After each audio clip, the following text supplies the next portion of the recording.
That's been about 4 years in the making for me. Well, actually, it's been longer than that. I made my Broadway debut as Johnny Cash in 2010 for a completely separate show called Million Dollar Quartet, and then didn't.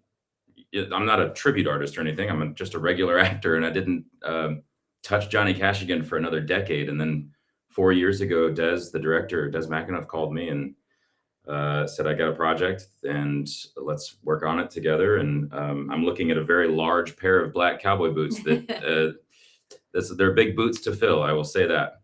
But John Carter Cash, Johnny and June's son, has been really instrumental in kind of relieving the pressure of playing his parents in a way that, we're not after an impersonation. We're not after, trying to be these exact people in any sort of way, shape, or form. He's like letting us bring ourselves to the roles, which is really important. And that's very freeing. Yeah, That's really good. I mean, it feels like there was no one else for this role but you, having embodied him for so long.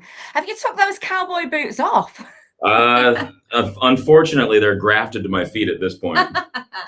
Oh, brilliant. Well, yourself then, Christina. I mean, we've just talked about the son of Johnny and June, John Carter Cash. And I mean, what was it like meeting him for the first time? Because he's co-created this musical and you're playing his mum.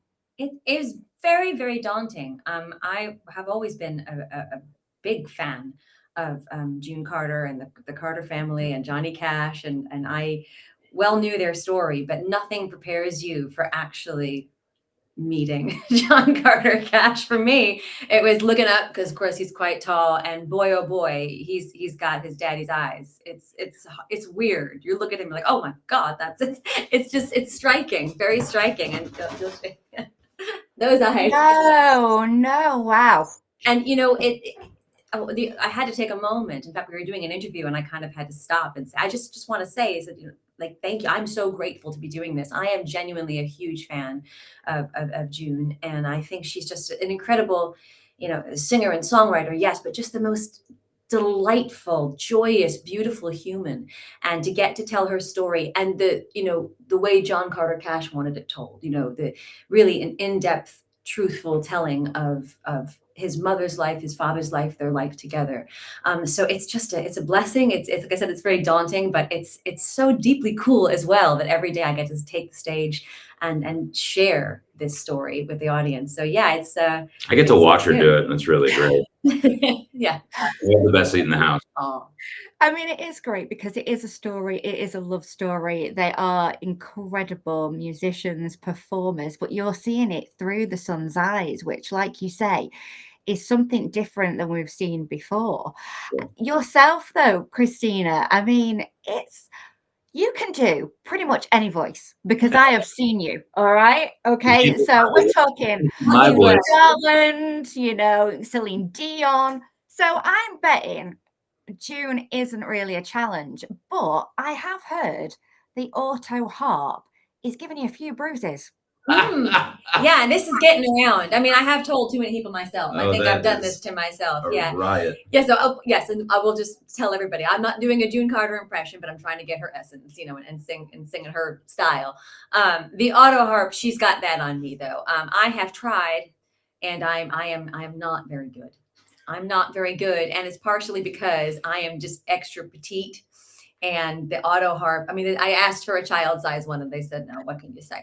It doesn't sit well with me. I'm if I was sitting, it'd be fine, but unfortunately, I'm standing while holding it. So I'm doing the best I can. Bigger than she is. I'm doing the best I can. I am really playing it, but I'm really glad I don't have a solo mic on. Hey, and a girl who's 5'1", honestly, my hat goes off to you, Christina, honestly. Well, you don't really have to be amazing at the auto harp because you've got a full band on stage, right, Christopher? We do. I mean, I play everything. John Carter Cash, Ryan O'Donnell, who plays John Carter, plays everything. And then behind us, we also have drums, bass, 2 guitarists, and our MD on keys. And a trumpet, because of course you can't do Ring of Fire with that trumpet. So we have a trumpet player. There's a really crack band behind us. They're incredible musicians, and they really kind of help fill out the sound But I am constantly answering questions from the audience. Are you really playing up there? Yeah. Yes, we are all really playing. And he's fabulous, and Ryan, who plays John Very sweet. Carter Cash, is fabulous too. They're fabulous. Oh, have they loved it, the audiences? Because I'm imagining there's so many fans that are coming to see this. It's really kind of inspiring, if I'm being dead honest, and it has been throughout every stop that we've had here. It's just truly kind of wonderful to see how connected people are to this story.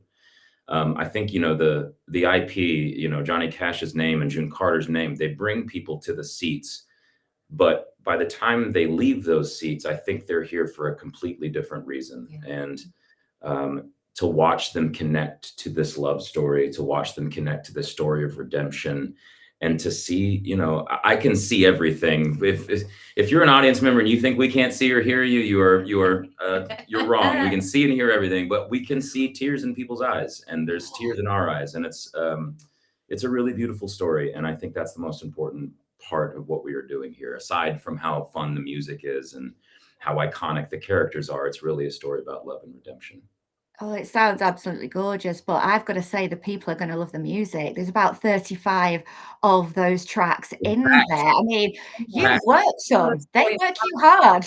Yeah, you can't tell that story without that soundtrack. You can't do it. And so it's nonstop, and it's, you know, and the changes in the music and the style as the decades go by, it mirrors and matches perfectly their roller coaster of life. Yeah. It's just, it flows beautifully, and the audience has no choice but to come on that journey, and the music certainly helps. And I think that's also what leads them to have such a well-rounded experience at the end, where they're just with us. It's been fabulous. It really has been. And you mentioned tears in your eyes then, Christopher. What is the moment for you that gives you goosebumps on stage all night? Watching her sing Wildwood Flower. Oh, There's a beautiful Carter family song that she sings at the end that's kind of, not to give any spoilers away, but kind of her swan song in a way. And every night it just wrecks me. She's a phenomenal performer and an incredible actor, and I am very lucky to share the stage. I pay him coffee to say this. She really is. Not this way.